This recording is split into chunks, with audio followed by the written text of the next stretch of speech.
Hey everyone, welcome back to The Tent, your place for politics, policy, and progress. I'm Daniella Gibbs-Leger. And I'm Colin Seaberger. Daniela, I don't know about you, but I am glued to the Olympics. And that includes all the memes that we're getting from like the shooters. Oh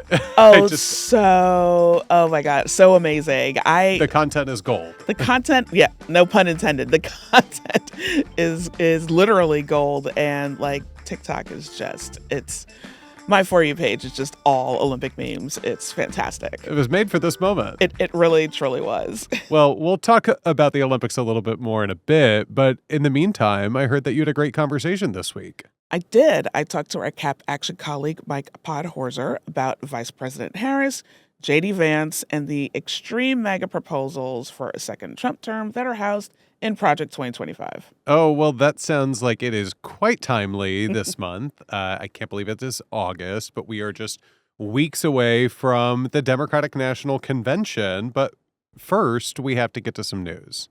We do, Colin, and can you believe it? I have some good Supreme Court news for once. You do what? I know. To be honest, no, I can't. Fair enough, I understand. But look, President Biden is just as concerned as we are about the rampant extremism and the corruption that we've been seeing from the Supreme Court, which is why this week he introduced a series of proposals to restore accountability. They include 18-year term limits for Supreme Court justices, a binding code of ethics, and a constitutional amendment to limit presidential immunity. Congress should act quickly on all three of these pieces. Implementing an 18-year term limit for justices is a monumental step. It sure is. To bring our democracy into the 21st century. Lifetime appointments result in decades-long terms that increase the politicization of the court. The result is a Supreme Court that is largely out of touch with the American people. Case in point, the court's devastating 2022 Dobbs decision, which effectively overturned Roe v. Wade. Term limits would increase opportunities for each president to appoint justices, tying the composition of the court more closely to the will of American voters. And these policies will also finally address the rampant ethics scandals that we've been seeing from this MAGA Supreme Court. Confidence in the court is at an all-time low right now, and for very, very good reason. Absolutely. I mean, the court has really just been plagued by, reports of Justice Thomas and Justice Alito accepting lavish gifts from conservative billionaires who happen to have, cases before the court in several instances. And also, with, continuing to stand by their wives who have been engaged in direct support of the insurrectionist and far-right activists who sought to overturn the 2020 election, which really calls into question, their own integrity and whether they can really remain impartial. They can't. They can't. It's obvious. It's beyond time for the Supreme Court to be subject to a binding and enforceable code of ethics, just like, other federal judges and members of Congress. And, since Chief Justice Roberts won't do that work to ensure, that his colleagues and himself are held to some basic standards, it's time for Congress to take action. So President Biden was right on the money. And on presidential immunity, let me be clear. America's founders, who literally fought a war over independence against the British monarchy to create their own democracy, they would have been horrified at the thought that a president, would be entitled to having king-like authority, as blessed recently by the Supreme Court, it seems. But with a stroke of a pen, the Supreme Court, they gutted that. They said that, a president can do pretty much anything, whatever they want, criminal or not criminal, so long as it is an official act. That will go down in history as one of the High Court's most dangerous, most un-American, illiberal decisions they have ever put forward. So it's all the more remarkable that President Biden, a sitting president with these new powers, right, is proposing these reforms that would actually confine those powers. But that's exactly what he's doing with these Supreme Court proposals. I really I can't imagine us talking about Donald Trump doing something like that, right? Absolutely not. Congress really needs to take action on this because we don't want to find out where this thing could go, right? This is something that we want to prevent on the front end, right?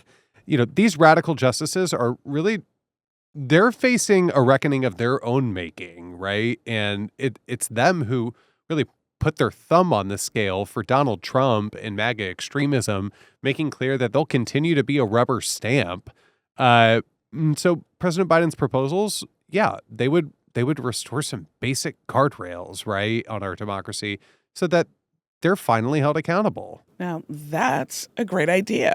It sure is. But speaking of MAGA extremism, Colin, did you see that Paul Dans, director of the Heritage Foundation's Project 2025, is stepping down? I did. Yeah, apparently the Trump campaign didn't like being associated with Project 2025 because, surprise, surprise, Americans don't vibe with its dystopian vision. Now, the Trump campaign wants to etch-a-sketch Project 2025 out of existence. A little thing that you shake up like that. But the American people are not stupid. This playbook was created for Donald Trump and his MAGA allies.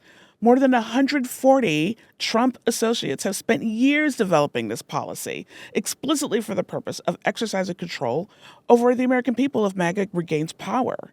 And Kevin Roberts, the president of the Heritage Foundation, the same guy who said that a second revolution was underway and that it would be bloodless, quote unquote, if the left allows it to be. Yeah, that guy is overseeing the project. Kevin was caught on New On Earth audio saying that Trump is purposefully lying by claiming that he doesn't know who is behind Project 2025. According to him, Trump is making a, quote, political tactical decision.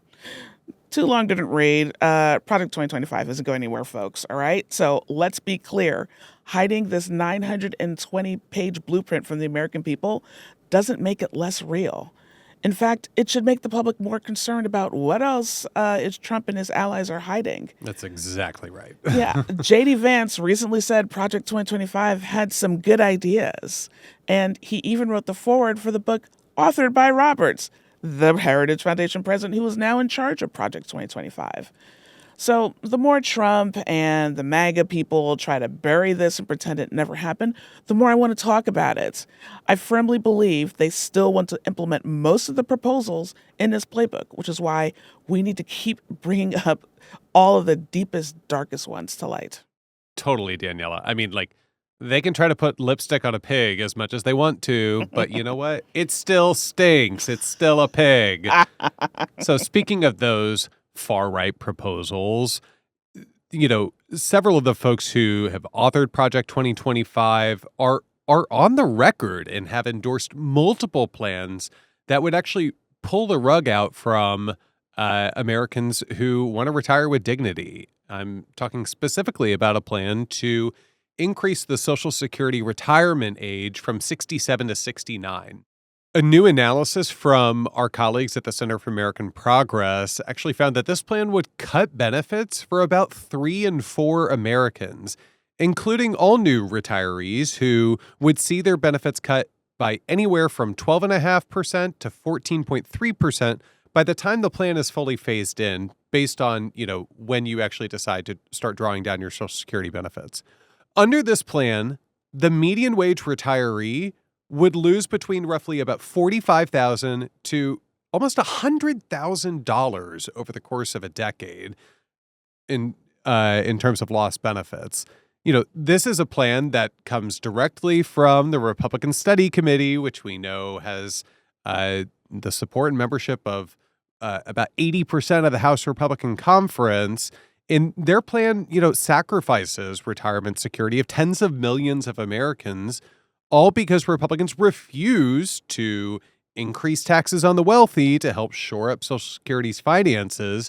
It's just the latest proof on how, they really care more about the ultra wealthy than they do, everyday hardworking Americans. So keep in mind that while the Trump campaign may be, trying to play political chess, just as Kevin Roberts himself admitted, by trying to distance themselves from Project 2025 and, the plans that the authors have publicly supported, they're only doing it because they've seen the writing on the wall. Americans are like, that 900-page thing, I want nothing to do with it. Right. That is wacko, right? Who wants their grandparents losing thousands of dollars a year in hard-earned Social Security benefits? Who wants, retirees to have the rug pulled out from under them? And so it's harder to make ends meet. And it's just one example of how these dangerous and extreme far-right policy proposals, would really pull the rug out under America's middle class. Americans, they worked hard to earn their Social Security retirement benefits. They don't want a higher retirement age. And like you said, Daniela, they aren't stupid. No, they can see through it. They absolutely are not, Colin. And, well, I look forward to continuing to hold MAGA extremists accountable for the radical ideas that they have endorsed in Project 2025, whatever distance they may try to claim from it. It's going to be a season of saying a lot of, this you? It sure is, Daniela, because the truth is their ideas are pretty weird. Pretty weird, Colin. Yeah. Pretty weird. Well, that's all the time we have for this week. If there's anything you'd like us to cover on the pod, hit us up on Twitter at the Tent Pod. That's at the Tent Pod. And stick around for my interview with Mike Podhorzer in just a beat. Michael Podhorzer is a senior fellow at the Center for American Progress Action Fund. He also writes a newsletter called Weekend Reading on politics, economics, and democracy. He previously served as a longtime political director of the AFL-CIO. He's a chair of the Analyst Institute, the Research Collaborative, and the Defend Democracy Project. Mike, thanks so much for joining us on The Tent. Yeah, thank you. It's great to be here. So, the presidential race has changed a little bit in the last 2 weeks. How has President Biden's withdrawal and Vice President Harris's campaign launch affected the state of the race? And can we trust polls this far out at all? And how do Democrats keep up what really feels like some genuine momentum? Sure. Yeah. And I guess I should be grateful that I'm doing this podcast now and not 6 weeks ago. Yes. When we would have a kind of different vibe going right now. The vibes will be very different. So it is great. Obviously, the race has changed significantly. And I want to begin with, what can we trust the polls for? And for folks who are familiar with my writing, I last year was saying that America suffers from what I call mad poll disease, which is essentially looking at every single poll and catastrophizing. Yes. And it's not only not good for your mental health, it's just wrong, right?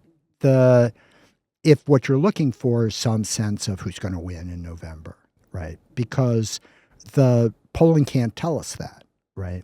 What we know since 2016 is that the Electoral College is going to come down to 6 states, and we know which ones they are.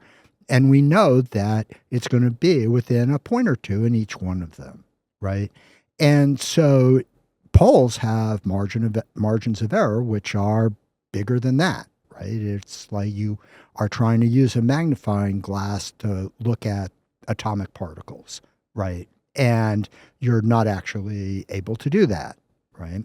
And so I like to say is that these races are within the margin of effort, right? And that's the other sort of more insidious problem with paying too much attention to the horse race is that if you think polls or forecasting models can tell you who's going to win in November, then implicitly you're saying what we do doesn't matter. That's a really good point. Right. Yeah. That it is actually pretty disempowering because implicitly you're saying there is a knowable outcome that doesn't involve knowing how much effort you're going to put into it. Right. And so it really doesn't make sense because we don't have to use it to figure out what states we should be in or, all of those things. We already know that. We're running the same election for the 4th time, right? And so we kind of know this. That's not to say that broad things in polling aren't helpful, right? That it has been instructive to see what kinds of voters were lukewarm about Biden, right? That's important, actionable information. But that's in a different bucket than the head-to-head, which is not really telling us anything, right? Yeah. So the sentiment polling is much more. And just really sort of trying to understand what's underneath it in big terms. But like the polls just are not capable of the precision that lets you know that. But it's in some ways even much worse than that, right?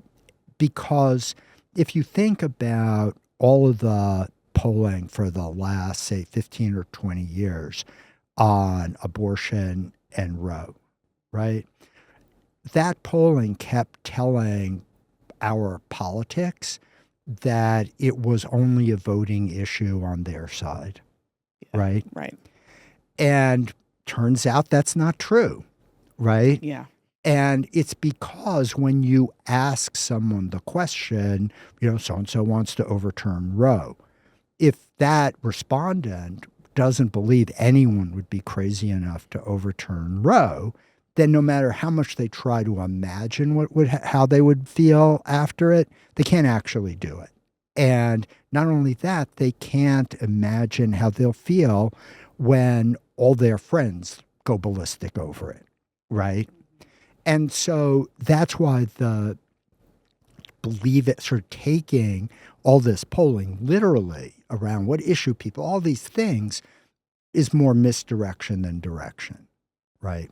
Because and this is to come back to what's changed in the election, what has been important and what I've been, arguing for, beginning after Trump won and the first few elections is that there is a substantial majority in this country that doesn't want Trump to be president, has never wanted him to be president, and does not want the actual MAGA agenda. And when elections are about that, they lose, right? And I don't know if you do trigger warnings, but if you think back to how you felt in November 2016, right? And you remember how when Pennsylvania and Wisconsin and Michigan flipped, and all the savvy people who were telling us all the things said, oh, Democrats are screwed because these are all states with lots of white non-college voters and they're Trump's base and like what's going to happen, right? Since then, there have been 27 statewide elections in the 5 states, and they've lost 23 of them. Wow. Right. On that horrible 2016 evening, right, the 4 of the governors in the 5 states were Republicans. Now Kemp is the only one left, right? At that point, I think it was 4 Democratic senators. Now it's 9, right? Basically, they have lost almost every race. The only races they've come through were Kemp twice, once barely with Stacey, and this time with a sort of luck out because he didn't find the 11,000 votes for Trump. Right.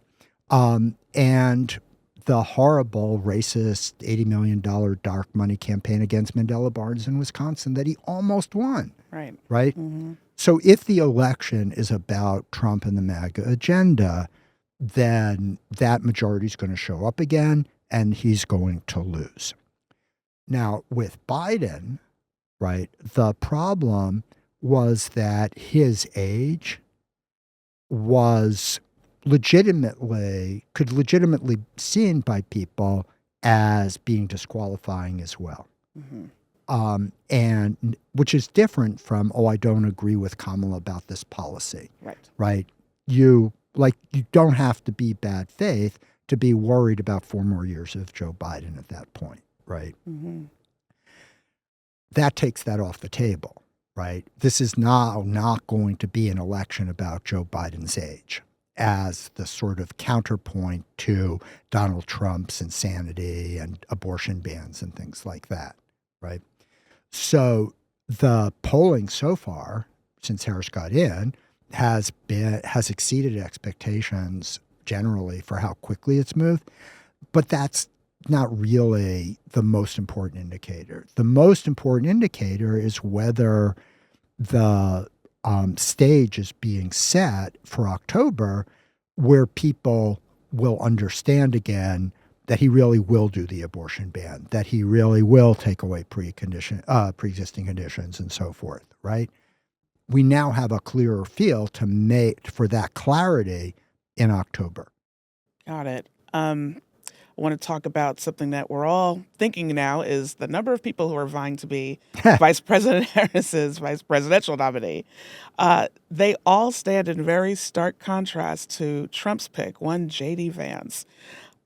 He is flopping spectacularly on the campaign trail, and I do love to see it. So can you tell us, why do you think he is struggling? What does that mean for the race? And I also I'm genuinely curious for your thoughts on the Democrats calling MAGA Republicans weird. It seems to be getting under their skin in a way that I haven't seen anything else do. Right. Well, I think that everything is getting under their skin now, right? That they obviously truly believed that they were running against Joe Biden. Yeah. And, in sort of typical Trump comic nature, his reaction was to say he was going to sue the Democrats for all the money he spent advertising against Biden, because it was kind of like bait and switch, so like he shouldn't have to pay for that now. But more seriously, I think this changes the race in so many ways that they were counting on, that they're still sort of reeling from it, and I think Vance, it shouldn't have been that much of a surprise that he would be a flop, because he would not have won the Ohio Senate primary but for a big push from Trump. And then he ran well behind the rest of the Ohio Republicans in his election year, right? It's just like now America's just discovering how, self-disqualifying he is, right? And I don't think they thought that either. Yeah.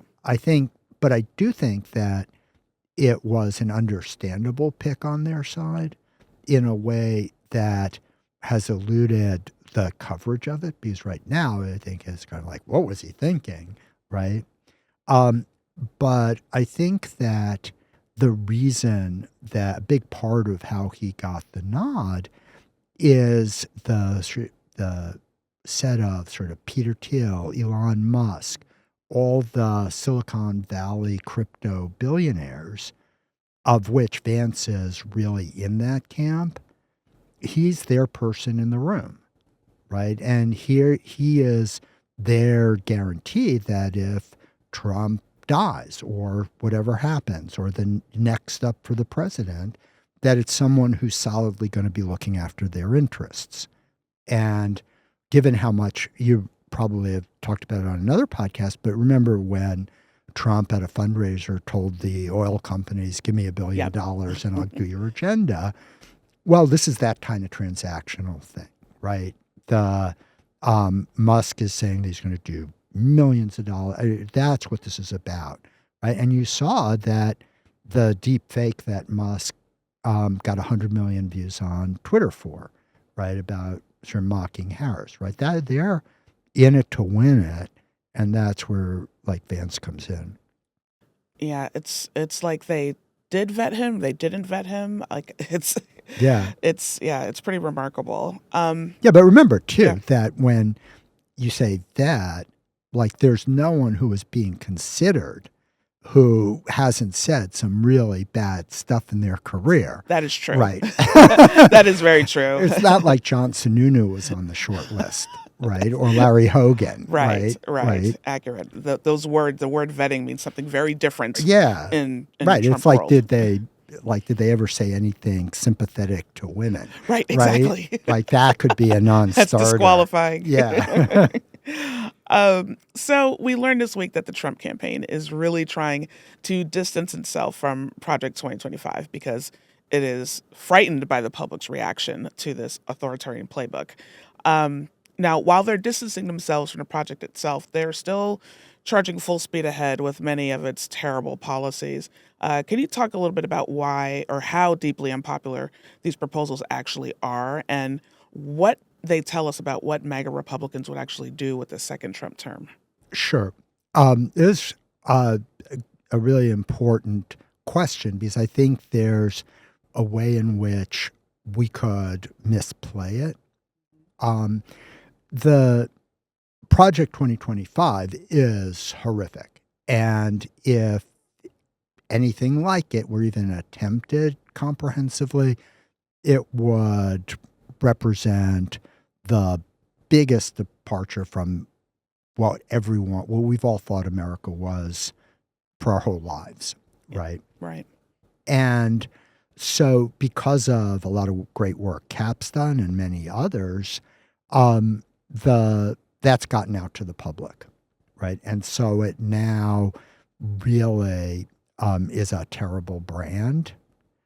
But I don't think that our best reaction is to simply just keep saying, but over here you said this about heritage or, arguing about whether or not he's committed to Project 2025, because it's really, for most voters, about the named actual elements in Project 2025 rather than this Death Star kind of thing. Right. So it really just means that the media should not pay attention to the squabble over whether he actually is endorsing it and instead continue to press him on, would you veto a national abortion ban? Right. Would you veto, repeal, and replace ACA? These are the things that are coming up because that's also what will motivate voters. Yeah, that's a really good point. It's like, well, do you want to get rid of Head Start or not? Right. Yeah. Right. Actually ask the question. Right. Trying to do gotcha on his relationship to the Heritage Foundation is our weakest play. And the other point, though, in term that you bring up that is really important is that many more people should know what bad things Republicans would want to do than believe they will actually do them. And that credibility gap is what we have to address, right? Because there's the sort of set of people who say, well, we made it through Trump 1 and like nothing as bad as you're saying now happened, or like the guardrails of democracy, all those kinds of things, right? That's what we have to knock down, right? Is to make it clear that, and it there's a lot to work with here, right? Yes. But to be clear, they're really going to do it. And the best ways of showing that that's the case is that on many of the elements, they've already been enacted in half of America. Right. Right. Yep. In every place where there are Republican trifectas. Right. And because most people in the national media don't live there, they're pretty oblivious to that, right, in any sort of real sense. But you can, and then the second part of why they're like certainly have a clear runway is their 6 justices, right, and who are clearly for making sure this agenda gets implemented. So as opposed to resisting it. When I talk to my friends about it, that very question, well, there's no way they'd do all of this. And, we didn't die during the first Trump presidency. It's like, look at it as if the first presidency was a robber kind of casing the joint. And a second presidency is the joint is empty. Y'all went on vacation and now they're going to come in and steal everything because they know where everything is. Yeah, I think that's really important. But I think you can add to that. One thing is obviously on day 1 of Trump 1, there were no judges who had been appointed by Trump. Right. Right. Yeah. There are now more than 200. And you don't like have to go much further than Eileen Cannon Right. or Kaczmarek to see why the judicial system is not going to push back the way it did on the Muslim ban or on some of the other things the way they did in Trump 1, right? And the second thing, and I can't believe I'm about to say this, right? But you even then had people like Paul Ryan, Yeah. right? Who Yeah.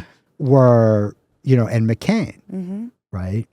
And although people like really have amnesia for this, right? We were one pissed off John McCain away from the repeal of the ACA, That's right. right? Yeah.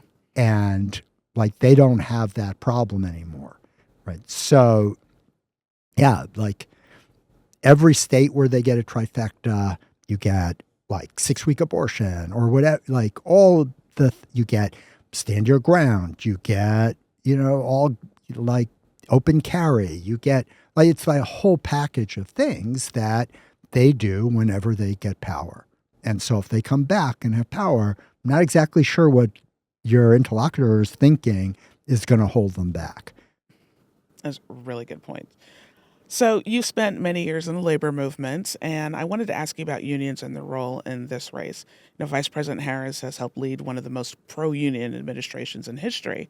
So I'm interested in your thoughts on the impact that this might have in the fall, and like WTF with the president of the Teamsters like showing up at the RNC a few weeks ago. Do you think Republicans really have a shot with union voters? I think that one like baseline point for people who are not in the nitty gritty of union voting, right? If you're in a union, then you're in a union because the place you work has a union. It's not like being in Move On or the ACLU where you're self-selecting in.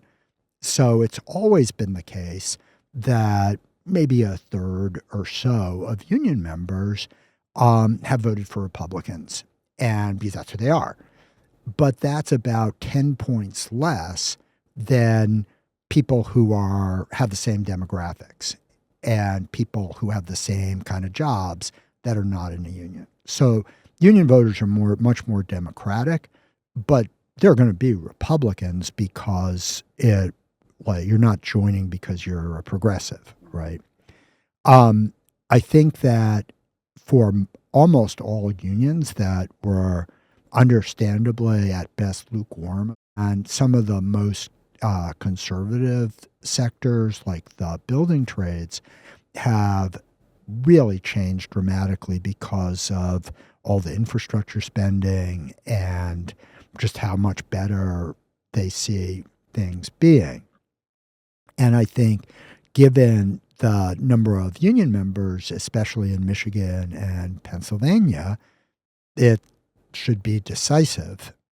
So as we approach November, this election is now less than 100 days away. It's important for any campaign, obviously, to prioritize the issues that matter to voters most, and the ones on which candidates have strong records. So what do you think those issues are for Democrats in 2024? It sounds like, obviously, unions and Right. the things that they have done to support union workers would be one of them.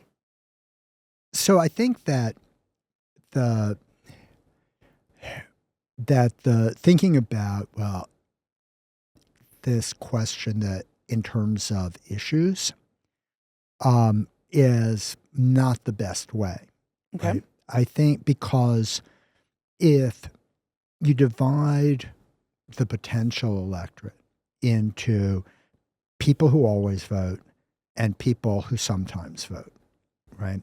Among the people who always vote, there's been almost no partisan shifting since 2016, right? These are people who pay a pretty fair amount of attention to politics. They're more partisan than the rest of the electorate. And like the issues in the campaign are not really the point, right? The contingent part of the electorate is more complicated because for most of them, it is more about either what they think the stakes for themselves are in the election, or sort of what people around them are doing, right? Because by definition, if they're contingent voters, they're paying less attention, right? And, and one of the things in terms of thinking about that is it's not like doing just like door knocking for GOTV. It's how much is everyone talking about politics, right? So if you remember in January, right, I don't think that like the most important sort of NFL question was people thinking about the 49ers or the Chiefs. And yet more people watched this year's Super Bowl than any other Super Bowl in history, right? It wasn't because like diehard Chiefs fans or something. It was because Taylor Swift showed up. And so lots of people who didn't watch a single NFL game over the course of the whole year were showing up. And to a certain extent, that's what our elections have become since Trump, which are people who really weren't voting before are saying, well, all my friends are kind of upset about this and are talking about it and all that, which is why turnout's so much higher now. I love anytime that we can end on a Taylor Swift analogy.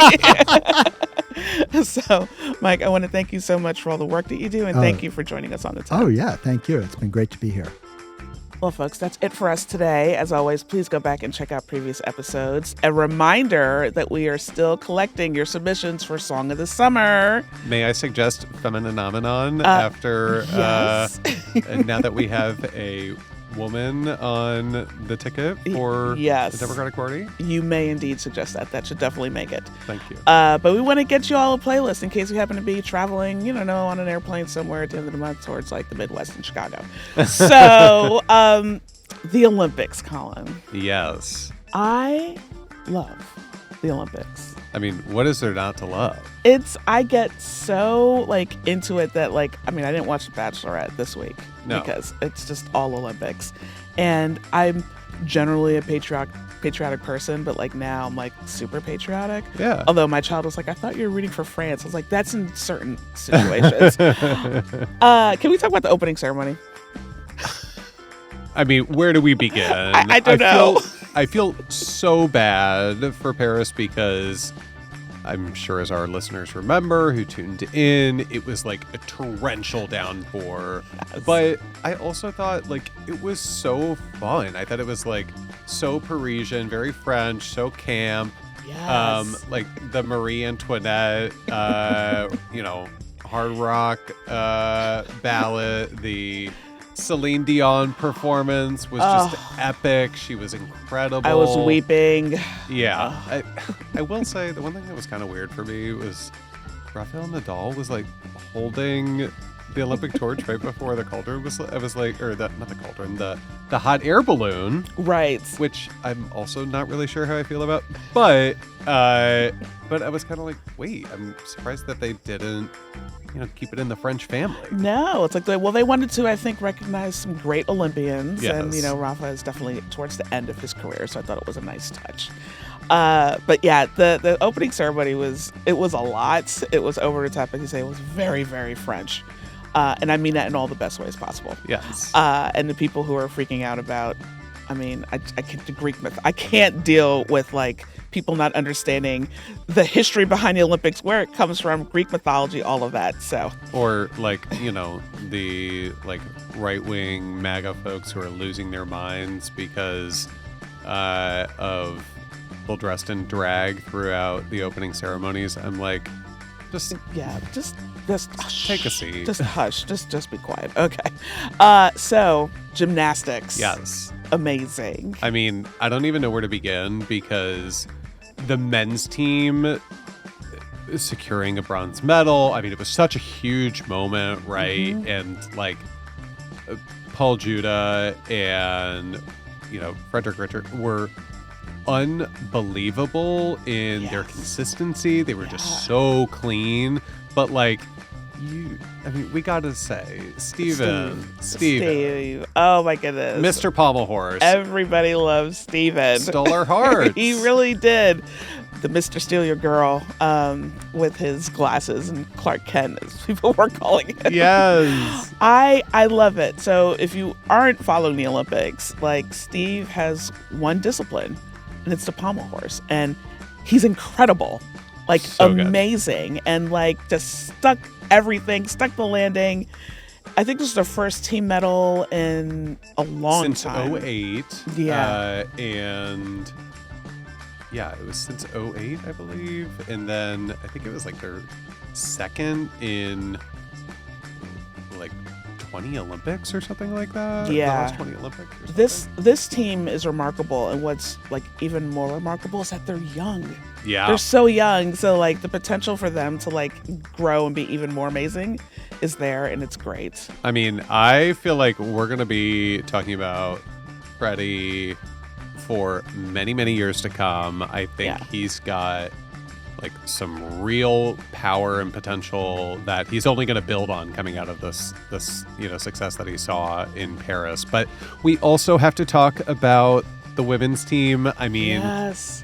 after Tokyo and Simone Biles' whole journey, I was glued to my couch, locked in, like had to catch.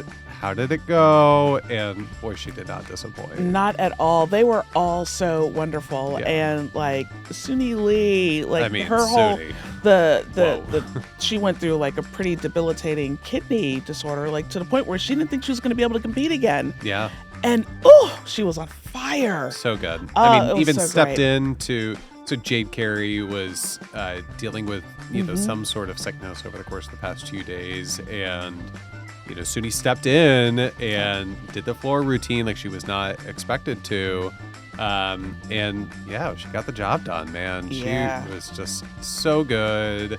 I am super excited to see what happens with the individual all-arounds. That's going to be really intense. intense. I mean, the vault alone, I'm like, oh my gosh. Yeah, it is going to be some fierce competition. Yes. But speaking of fierce competition, we also have to talk about the swimming. Yay! Yeah. Oh my goodness. I love swimming. I myself am not a swimmer, but I like to pretend that if I was, whatever, I still wouldn't be as good as these people.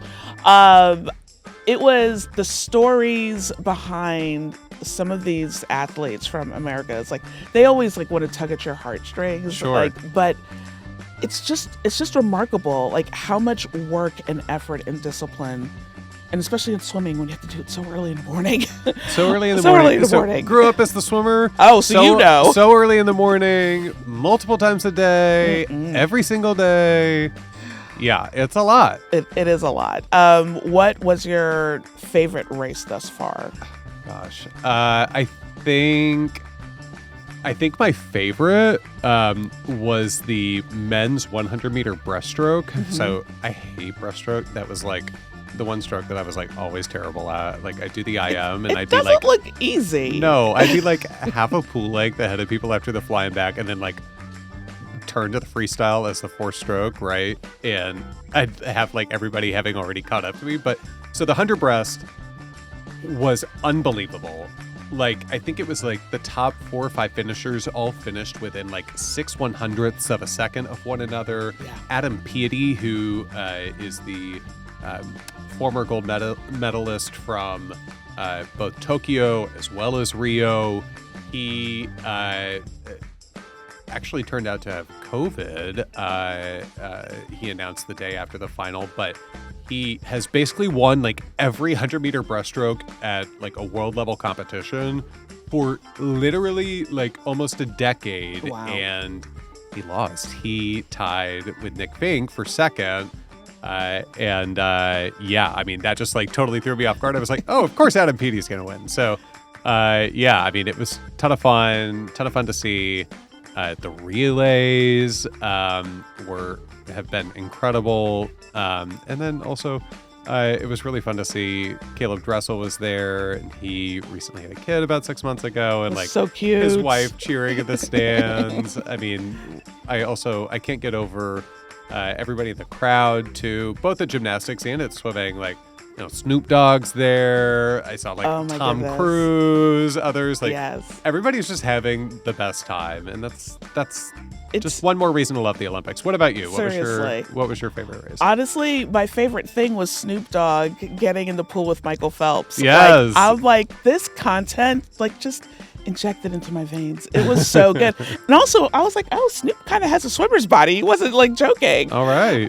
He's not Michael Phelps, and he acknowledges that. First You are. He said he has good lung capacity, but I was like, actually, Snoop, I don't think you do. I'm going to call his bluff on that one. Yeah. But it was so funny, and I love seeing him and Colin Jost Colin Jost from Tahiti. I mean, I can't really tell, is this real? Is this actually happening? Or is this just somebody on the Olympics production team got high and was like, let's do this. Yeah, totally fun to see the cutaways to him from Tahiti. And looks like the surfing is just so dope. There have been some really awesome pictures Yeah. coming out of that, including one surfer who was vertical with his surfboard and doing the number ones. I'm like, wow, what a photo. Yeah. The last thing I'll say is Katie Ledecky, Come on. she's so good that when they show her swimming, there's no one else in the frame. Yeah. Yeah. Just remarkable. Well, we are recording this on Wednesday. By the time you're listening to this, listeners, we will hopefully have one more gold medal for Team USA, because Katie Ledecky is racing this evening. That's right. In the 1,500 meter freestyle, and she is far and away the favorite. So I'm hoping she brings it home. All right. And a DC area native. That as she well. is. Yeah. All right, folks. Well, you enjoy all of your Olympic viewing, as we will too. Take care of yourselves, and we'll see you next week. The Tent is a podcast from the Center for American Progress Action Fund. It's hosted by me, Daniella Gibbs-Leger, and co-hosted by Colin Seeberger. Aaron Phillips is our lead producer. Kelly McCoy is our supervising producer. Mishka Espy is our booking producer, and Muggs Leone is our digital producer. Hi Fan, Matthew Gossage, Olivia Mowry, and Tony Pandolfo are our video team. You can find us on YouTube, Apple, Spotify, Google Play, or wherever you get your podcasts.